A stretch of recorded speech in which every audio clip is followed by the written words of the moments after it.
Since 1934, Iowa's farmers have turned to the Iowa Farm Bureau Spokesman as their trusted news source. Now, the Spokesman speaks. Listen in and hear from leading experts on topics important to farmers and agriculture. Now, here's your host. Welcome to the April 20th edition of the Spokesman Speaks podcast.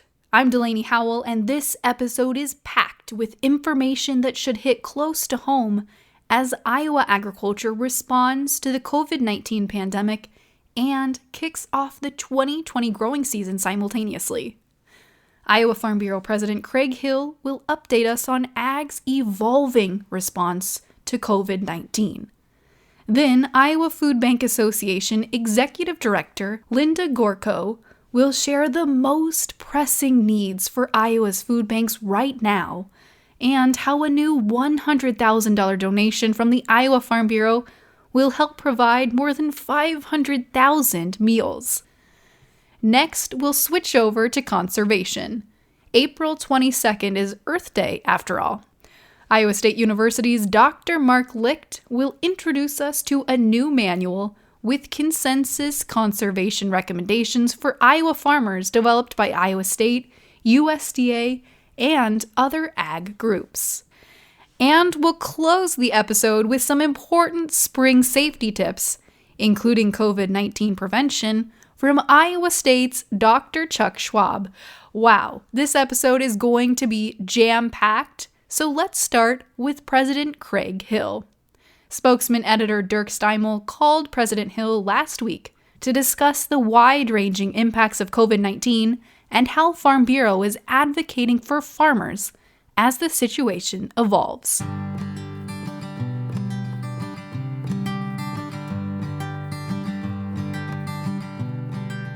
Craig, USDA is working on the details of how the CARES Act funding will be distributed to farmers. Why is it so important for the department to work quickly on that relief? Well, the COVID-19 pandemic event struck at a very vulnerable time for U.S. agriculture. We had already a very weak farm economy. We had trade uncertainty that left quite a big hole in our demand structure. Most enterprises on the farm were working below cost production, looking at prices into the future that may be below cost production. The current decade has provided us the lowest farm income levels of the past decade. Current ratios are very, very low. Cash resources were quite strained, and rising debt levels. And so, we're very vulnerable at this juncture, and the COVID-19 pandemic event is just going to exacerbate the problems that we already had with income. So I think the most important thing we can do is restore confidence in our farmers, their families, that we're going to be able to meet our current obligations. That's going to be a cash infusion. It's also going to be important to our bankers. We can't predict how long the duration of this event, but we know certainly that we need cash and we need it now to pay our bills. American Farm Bureau recently sent a letter to Secretary Perdue with recommendations on how to prioritize aid to farmers. Which of those recommendations stand out for you as critical for Iowa agriculture? We had a host of recommendations, but first of all, I'd like to mention that the CARES Act that came about provided some funding, and that funding is going to be distributed amongst a whole basket of farm commodities. Just $14 billion to the Commodity Credit Corporation and $9.5 billion to the Secretary Perdue, for his discretion to put together, market facilitation payment-like programs. We had encouraged $50 billion going to Commodity Credit Corporation. We thought those funds would be needed and available to address the support as it will be rationed around the country. Livestock will be an important direction for that focus, how those dollars will be rationed, but also keeping the supply chain moving. Labor is an important part in production, but in Iowa, a very important part of processing. And so we have to keep labor available to keep the supply chain moving. as well as transportation and all of those various sectors that are part of the food supply chain. Craig, the COVID-19 crisis, as you mentioned, has been very hard on cattle farmers and really all livestock producers. Why should USDA put a special focus on the livestock sector as it develops its aid plan? Well, keep in mind the perishable nature of livestock. Grain, for example, we can hold in a bin, we can prolong our sales or set it aside and hope for prices to rise later and make those sales down the road. But when livestock are ready for market, they're ready. And our facilities are designed to move them out efficiently, both cattle and hogs and poultry and turkey and all the things we do in the livestock sector and refill with new animals. And so we don't have the luxury of waiting. And so, I think the livestock sector needs to be the first addressed. And then I also would mention that we've had, I believe, some nefarious market manipulations that have occurred, some unreasonable disruptions in the supply chain. And I look at the market concentration of our beef processors at 80%. It lends itself to manipulation. And so we need to study that. We need to explore if everything legal is being done properly. And so trade flow and trade relationships, of course, are important to keep intact, but we also want to make sure everybody's living up to their obligations of the marketplace. Craig, ethanol prices have also been hit hard, and some plants have scaled back or even temporarily shut down. Why is ethanol such a big issue, not only for corn farmers, but also for livestock farmers? Well, of course, the ethanol industry is consuming about 40% of our corn production. As a result of that, there are a number of derivatives, DDGs, which is a livestock feed, and CO2, which helps supply our processing facilities with a needed product for them. So it's a big, big consumer of our production of corn. And I'd also mention, of course, soybeans through biodiesel and energy there. But the energy sector has been confronted with, not only the pandemic event, which is limited use of petroleum or liquid fuels, but also there's been rather a war erupted between Russia and OPEC-led Saudi Arabia with flooding the market with cheap oil. So we have these two events going on, both the pandemic event and this global energy war that erupted about the same time, and it has really devastated our ethanol industry. Their production is very unprofitable right now, and to be profitable, I've been told that corn would need to trade down around $2.60, which would be devastating to the grain producers. So we have a lot of concerns in ethanol, and we need to get those addressed immediately before we see more plant closures. You mentioned this before, but I just want to touch on it again. The ag supply chain, particularly meat processing plants, look very vulnerable right now. We've heard of some Iowa plants closing, plants in other states closing. Why is that such a big issue for Iowa livestock farmers? I somewhat addressed that, and when our livestock are ready for harvest, when it's time to move them down the chain and get them to the consumer, you need everything operating efficiently. We're rather constrained with packer processing and with our facilities both in beef and in pork. And when one plant shuts down, it has devastating effects on the marketplace. And we need to keep everything running efficiently, and that includes a healthy labor force. And, of course, we recommend following all the protocols that have been let out by government, safe distancing and all of those things. But we need to keep product moving. We need timely movement of production output, and we need also the timely movement in a different area in the inputs to our farms as we continue to produce. a very important food supply. Finally, Craig, despite the difficulties agriculture is facing, we know that farmers are doing their part to help others impacted by the pandemic. For example, Iowa Farm Bureau just donated $100,000 to the Iowa Food Bank Association and has offered to match County Farm Bureau's donations up to $500. Why is Farm Bureau and agriculture in general so committed in helping with relief, and why are food bank donations so important now? Well, regardless of the challenges that farmers and agriculture faces, we look out for one another. When someone is hurting or needs help, rural people step up. We always have.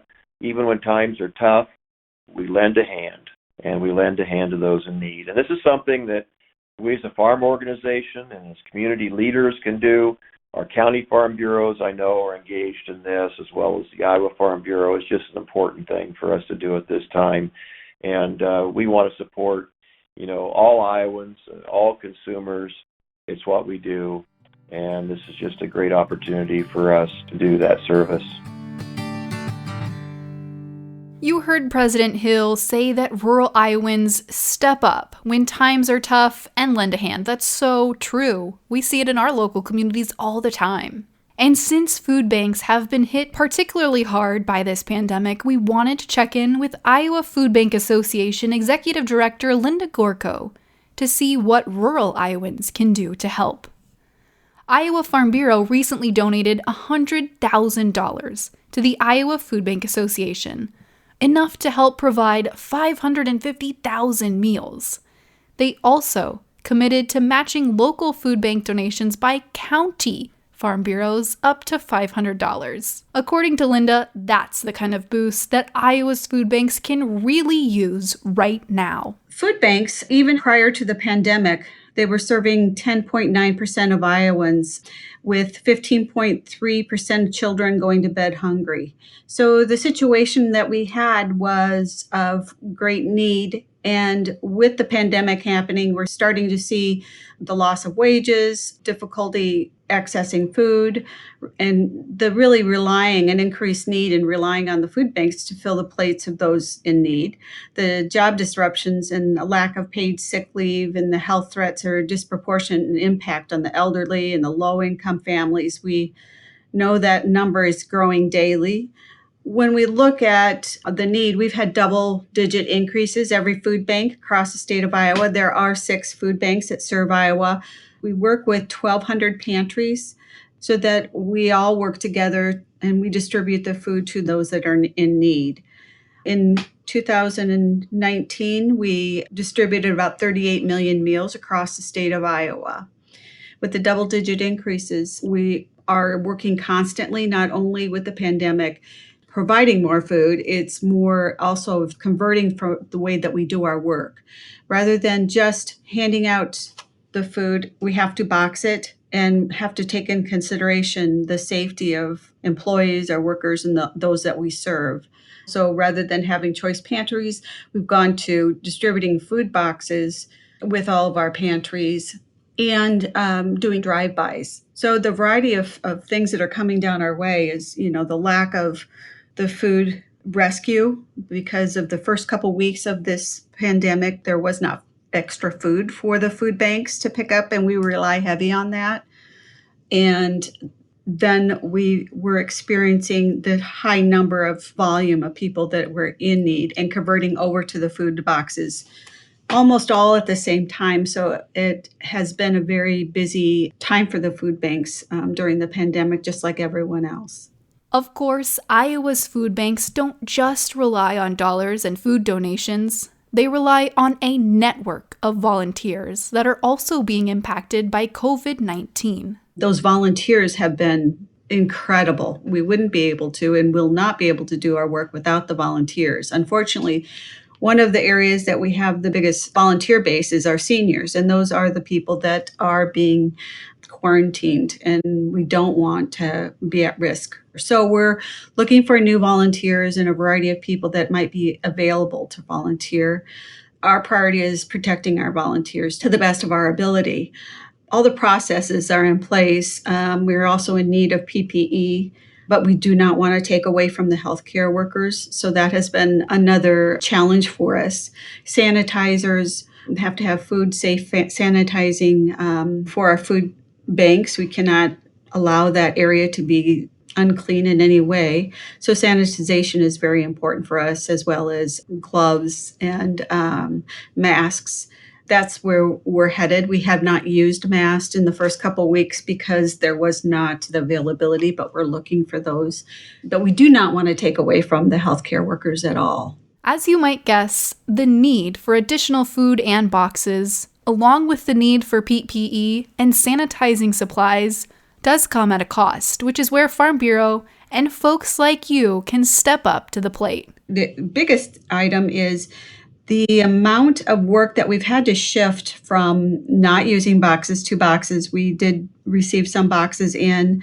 They're very expensive. So all the work that we're doing is much more expensive than we are used to doing. We're very good at working on a nickel and making it go faster and longer as possible but with the purchasing of food, of shelf-stable food to put in the boxes, transportation to get to all areas, the increased expenses of additional food and food that we would not have otherwise ordered, the financial burden has become great.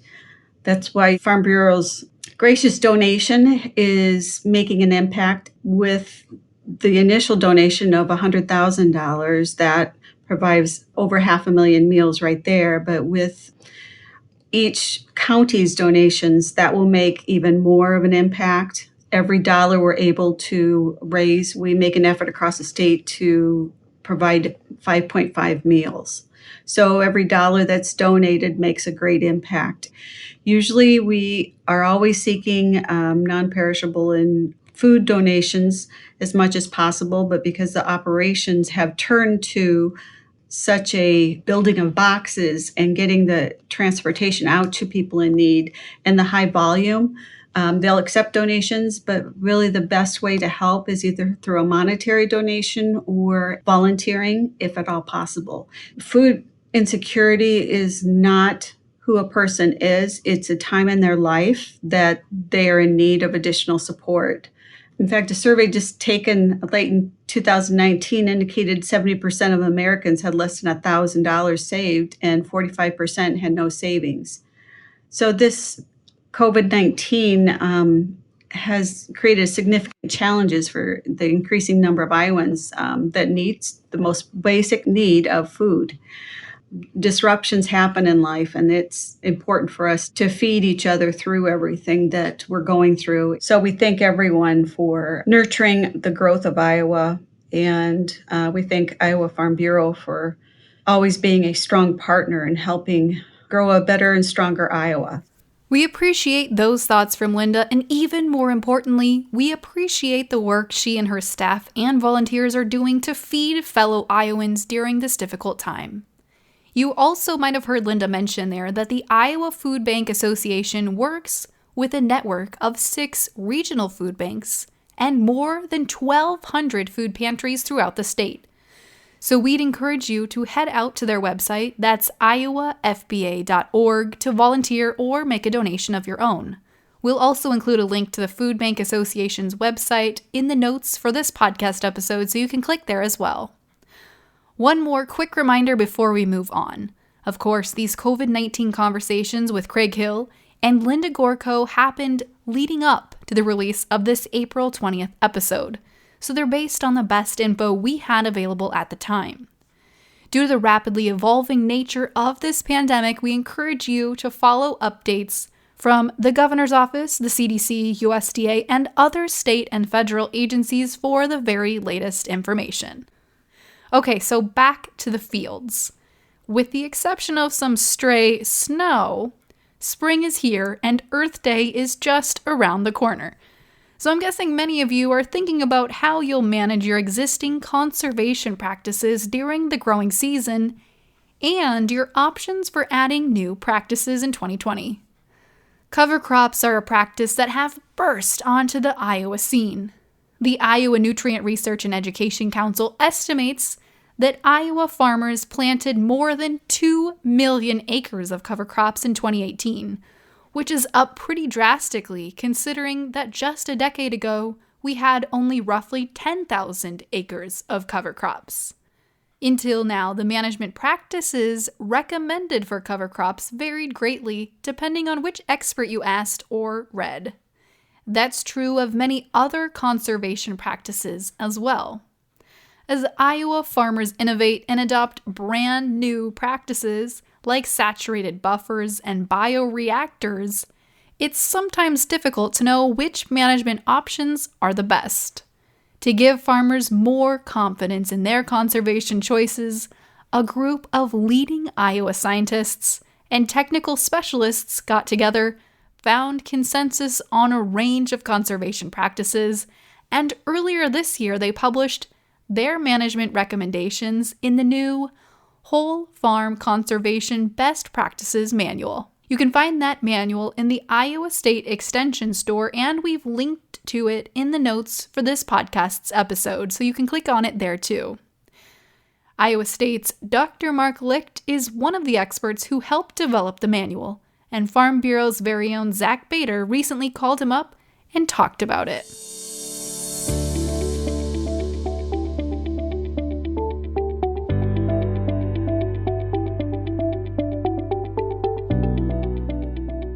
Joined over the phone now by Mark Licht of Iowa State University. He's a cropping systems specialist, a professor, a cover crops expert, and one of the point people behind the release of this new Whole Farm Conservation Best Practices Manual. Mark, can you tell us a little bit about the purpose of the manual? When was it released, and what's the goal? So this really came out of a number of discussions between Iowa State University, the Iowa Learning Farms, Practical Farmers of Iowa, and the NRCS. And part of it was because there's just so much information and educational opportunities around cover crops right now. And we were starting to hear from farmers and industry agronomists that were saying, hey, some of this isn't really meshing up. And part of that was if I'm talking, from a crop production standpoint and someone else is talking from a environmental water quality perspective, we could be saying conflicting things at times. And so we were having these conversations about how do we do this. And then the NRCS released a call for proposals on what we've termed as a partnership grant. So that's kind of the funding mechanism that really got the people at the table to do this. And so we started in earnest with this Whole Farm Conservation Practices Manual and the process to develop it in the fall of 2018. We did a series of summits, bringing in experts, from the university, but then also NRCS, the ARS with USDA, Practical Farmers of Iowa, Iowa Soybean Association, and the Iowa Ag Water Alliance. And so there's a lot of different individuals that were participating in these summits. And really our objective was to come to consensus around some of these practices. We did rely on the subject matter experts, for individual pieces of this. But then we were able to have that discussion to say, well, wait a second, if we do something, for reducing diseases, that may have an implication in another part of this. And so it was a really nice opportunity to get a lot of people at the table to really think through these recommendations to make sure that they were solid. And, the whole goal was to set farmers up for success. And this was, all couched in the premise that, we were really looking at new adopters. So people with 0 to 3 years of experience with these practices. And so this manual includes recommendations for both in-field and edge-of-field practices. Which practices are involved here, Mark? With the in-field practices, what we've got included is cover crops, no tillage and strip tillage, and diverse rotations. And then within each of those, we've been trying to include kind of the nutrient management aspects. So rather than having nutrient management as a standalone, we've kind of pulled it into each of the individual segments there. As far as the edge of field practices, right now it includes wetlands, saturated buffers, bioreactors, controlled drainage, and prairie strips. One of the nice things about this manual is the way we've constructed it and put it together is as we have more confidence in additional practices, whether it's research or just practical experience, we're able to add those in down the road. So I do look at this as kind of a living document that says, as we learn more about either the practices that we already have in here or other practices, we can make those changes, add things into it. So what do you think farmers are going to find in this manual that maybe they haven't heard somewhere else? I know you mentioned that the idea that you're bringing together these stakeholders for consensus, that's unique about it. Anything else in there that you feel like will stick out to farmers? In some respects, it is a how-to manual, and it includes all the various aspects of these practices, and the fine-tuning of various management practices. So in some respects, it's a kind of a one-stop shop. At the same time, while it is a one-stop shop, we recognize that there are other resources out there that can help enhance or supplement this manual. And so hopefully this is a nice starting point as we start to think about the adoption of these practices. And then, it builds on that by going out and finding those supplemental resources. Additionally, toward the end of the manual, there are decision trees or decision tools that kind of help farmers walk through some of the decision points that need to be made as we start to think about adopting practices. So let's talk specifically about cover crops. That's a practice, of course, that's known to help reduce nitrogen and phosphorus loss while improving soil health. But it's still, of course, a relatively new practice here in Iowa. And up until now, it seems like the recommendations that you might have gotten for management of those cover crops might have depended on who you talked to. So which experts were involved in making your cover crop recommendations, and how did you arrive at consensus on that particular issue? That's a really good question.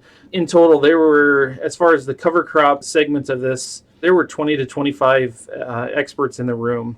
It was a very diverse group of individuals. And really what we did is we just started to kind of talk through, what recommendations were being made. And when there were discrepancies, then we started to try to figure out, what does the science tell us? What do the research trials tell us? And to some extent, we could look at our research trials. For instance, my research trials a lot of times are focused on the growth and development of not only the cover crop, but also the corn or soybean crop. I have some, I'll call them assessments. They're visual assessments of weed control or disease and things like that. While those are maybe a little bit softer, we're able to pull those observations in to help make those recommendations or to deal with any discrepancies that are found there. So there's a lot of give and take. There was a lot of heated discussions, really trying to make this, a manual that could get back to, helping farmers, with adoption of these be successful. So let's talk about some of those specific cover crop recommendations, starting with spring termination. What's the recommendation on when and how to terminate a cover crop in the spring, and how did you arrive at that consensus? Yeah, so this is a good example of, how we had to bend a little bit in our ways of thinking, depending on the topical area. What we really came down to for those overwintering cover crops, so cereal rye is the main one that we were focused on, but other overwintering cover crops kind of fit into this as well. So ahead of corn, we talked about needing to terminate when that cover crop is about 8 inches tall, or 10 to 14 days ahead of corn planting, whichever kind of comes first. And with soybeans, it was 3 to 7 days before soybean planting, or when that cover crop gets about 12 inches tall, again, whichever comes first.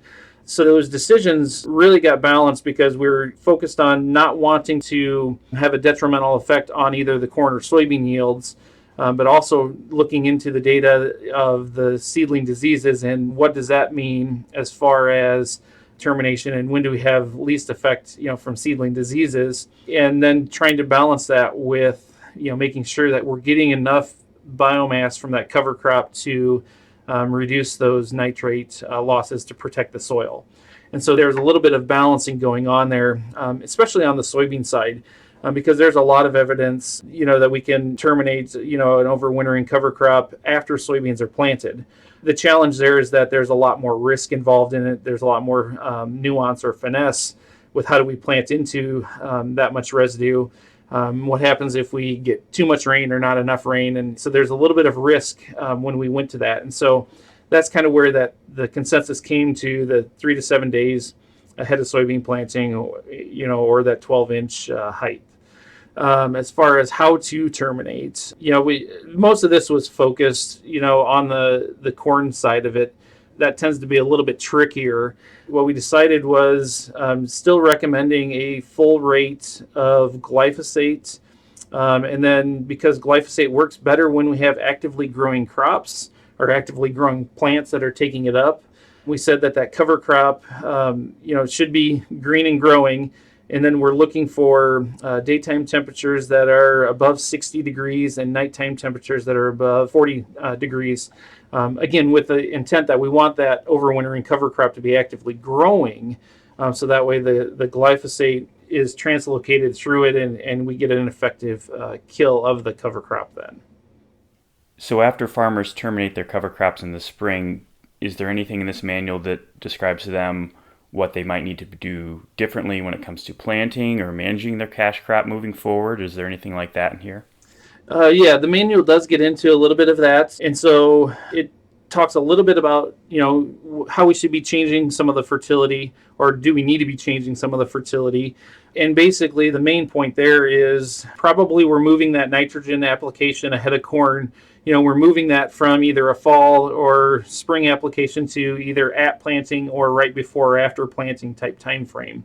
Again, the intent there is not necessarily wanting to feed the cover crop additional nitrogen. Save that nitrogen application for when that corn crop is going to be able to take it up and use it. As far as planting itself, I would say that we're making really the same recommendation that we'd make if you were switching to no-till, or if you were using your regular tillage conservation plans, those types of things, and making sure that you've got the planter settings adjusted for the environment that you're in. In this situation, we would say don't do any tillage after that cover crop. You start to negate the benefits that you had from using the cover crop, but keep in mind that planter now is going through more residue. It's into a no-till environment, and so we need to make the adjustments on the downforce. We need to make the adjustments to make sure we're getting the proper seed depth, making sure that the closing wheels are properly closing that seed furrow. And so that's probably the biggest thing in my mind is, when we see cover crops, after they've been terminated and planting into them, some of the challenges that we have is just making sure that planting operation is done correctly. And that's really quite important for that corn crop and also for the soybean crop. Okay, so looking ahead to the fall, obviously looking ahead quite a ways to the fall, what kind of recommendations does this manual have when it comes to how to seed a cover crop in the fall, and how did you arrive at those conclusions? A lot of different ways of seeding, whether it's aerial, whether it's using a high clearance broadcast type applicator, or whether waiting until after the crop has been harvested and drilling. To some extent, the recommendations that we were making were really looking at and focused on likely using cereal rye after corn but ahead of soybeans, and then likely using oats after soybeans before corn. And part of that was those are pretty easy entry points. It helps us make that spring termination a little bit easier. But we do recognize that some farmers will use cereal rye after soybeans and ahead of corn too. So then we look at it and we say, okay, so when is the best time and when do we get the best success with that seeding? And unfortunately, a lot of this depends on the timing and the weather that we have at that seeding time. So, we know that as far as the best seed to soil contact we get would be with drilling it after the corn and soybeans have been harvested. The downside is that we're probably going to get the least amount of biomass growth with that type of drilled seeding timing. At the same point, we know that we can get a lot of growth if we can, either broadcast overseed or aerial overseed, typically the last week of August, first week of September. Now, this practice would take and depend on, what is the soil moisture and what is rainfall. Ideally, we'd want to have a little bit of rainfall after we do that broadcast seeding into the standing corn or the standing soybean crop, so that way we would get germination and growth started right away. The fall seeding is really, dependent upon, what weather conditions and what timing we're working with. And we recognize that there can be some trade-offs there. The other thing is you notice I did talk a little bit about species in that we're really talking small grains. So cereal, rye, and oats is what I was mentioning. We've shied away from talking about legumes and brassicas, so the radishes and turnips in that brassica category. And we did that partly because the legumes and brassicas we have a little bit harder time getting established and getting good growth on following and with a corn and soybean system. And so best success has typically been using a small grain, and the small grains tend to be a little bit cheaper to use than the legumes or the brassicas. And so, for a beginner, we're saying use those small grains. They're going to be a little bit more successful, a little bit cheaper, a little bit more reliable. One of the nice things that you mentioned about this manual earlier on is that it's not just set up for one situation, right? You had mentioned that there are different decision trees in here, so I can kind of choose my own adventure, right? If I'm coming off of soybeans, the specific set of recommendations is going to be different than if I'm coming off of corn. So can you talk a little bit about those and how you would drill down in a specific instance, what farmers have accessible to them to be able to make those situation-specific decisions? This is kind of the hard part because we know that every farm operation is different, right? And we know that everyone's going to have a different risk tolerance level and they have different equipment and all that. And so we wanted to make sure that as we were developing this, we made it as versatile as we could. That's why, when we think about these decision trees, we're talking about what is your comfort level. Do you want to deal with spring termination, ahead of corn or not? And then we start talking about even as far as the seeding, is aerial seeding or broadcast seeding an option? So it kind of bounces you around a little bit to help you arrive at a decision that you're comfortable with, as a grower, but then still provides the information on, what should the seeding rate be for that scenario. And yeah, these are pretty basic. But again, we thought that was pretty important to make sure that, one, we had a set of recommendations that, a new adopter could be very successful with. But then you can go back into the text of the manual to figure out, how do I want to fine tune that a little bit more? And so it does allow for a lot of flexibility.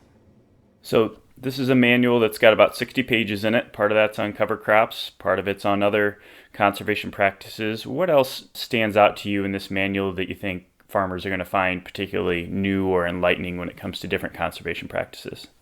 One of those things is, I believe, right up toward the front of it, and it's simply a chart that we've termed conservation practices at a glance.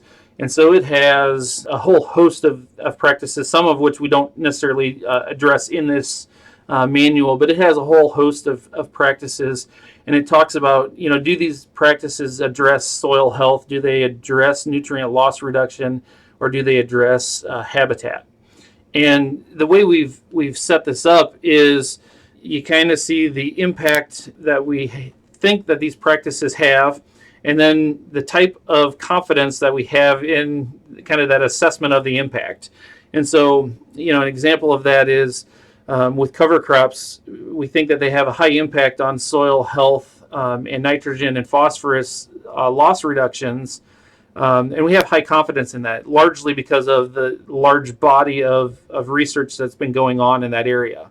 But then as far as, the value of cover crops for habitat, we say that it probably has a low impact, but, our confidence is, only 2 out of 3, just because we don't have as much research on it. We haven't been able to really assess that. And so it kind of looks back, and says, out of all these practices, helps the farmer, helps everyone kind of look at, what practices are available, and will those practices address the resource concern that the individual has, whether it be nutrient loss reduction, whether it be soil health, or whether it be habitat. And so that's a nice little feature that helps cut through, where should some of these practices be used and how are they going to help us?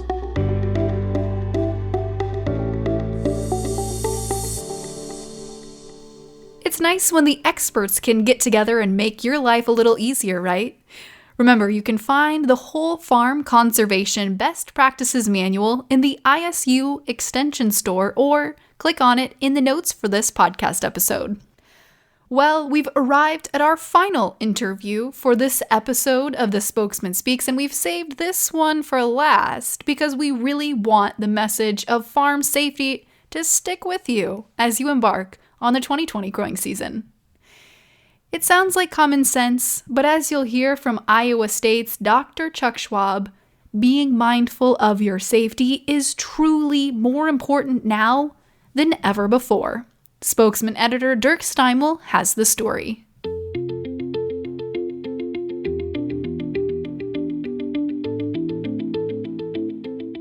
Chuck, we are in an unprecedented time because of the COVID-19 outbreak. Are there extra steps that farmers need to take to keep themselves and their employees safe during this crisis? Without question. I know we're in a challenging period of our history, and it's important to keep informed because our understanding in this is evolving as experts discovered some facts and recommendations change as we know more, and the current standard practices apply to farmers and deserve some additional sharing. It's cover your nose and mouth when you cough or sneeze, wash your hands with soap and water, avoid touching your eyes, nose, and mouth. Some of these things are easy to be said, harder to do at times. Stay away from others when you're sick. Keep physical distance from others. And we've added the new is wearing face coverings. It's also important to stress how your safety is more important now than it ever has been. The pandemic is straining our medical community and first responders like never before. So it's our part to do avoiding preventable farm work injuries. And by avoiding those, it will reduce the stress on the already overloaded medical community. Are there areas of the farm, such as livestock pens and barns, that farmers need to be especially careful around as they maintain social distancing during this period? Yeah, there's some areas where maintaining that recommended physical distance between people may be difficult. It's hard to say specifically for each operation, but the best thing to do is communicate your plan for those difficult areas before working so everyone is on the same page. And again, part of that is to figure out a process or a routine of how you approach it, how you interact in those tight spaces. Don't forget that sharing tools or operator stations of equipment can also be the source of spreading. And so we're struggling today with cleaning of these areas, and I know that there's shortages of disinfectants that are going around, and so part of it might be trying to limit the number of people that are interacting with different tools or pieces of equipment. Children are not in school this spring because of the virus. Does that add any safety concerns on the farm? Well, yes, children have a potential for greater exposure to risk because they're not in the school. Instead, they're spending that time in an environment deemed hazardous to youth by the U.S. Department of Labor. Let me, share a few examples. The very young and more mobile children are curious, and they often don't understand all the dangers like adults do. Therefore, it's important to keep a more watchful eye on them so they don't become a tractor or equipment runover victim. They can rush out to greet a parent who's driving up to the farmstead, or they may be a hidden individual behind so many of the tractor operators' blind spots. Of course, another danger is becoming that extra rider on tractor equipment. No seat, no rider is the best policy to keep everyone safe. Those extra riders are also a distraction to the operator, creating even more potential for injury. What are the key steps that farmers should take to make sure they stay safe at planting? Well, we start out at the beginning is get your equipment in the top condition before planting, making sure that everything is operating correctly. Make sure that you follow all the safety precautions for adjusting, transporting, and using that equipment. Just because there are recommendations for physical distancing, those working alone in the field should still receive a scheduled well-being checks.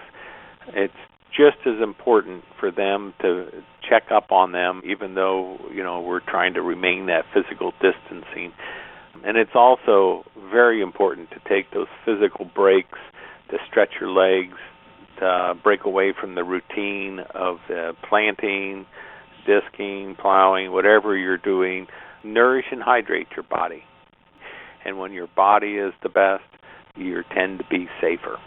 One more thing, Chuck. There's a lot of grain stored in farms these days. Why is it so important to be safe around grain bins? I think it's very important because the quality of grain currently in storage has some questionable concerns from us because a lot of grain was placed in storage too wet. And we know that poor quality grain in storage leads to documented higher rates of grain suffocations.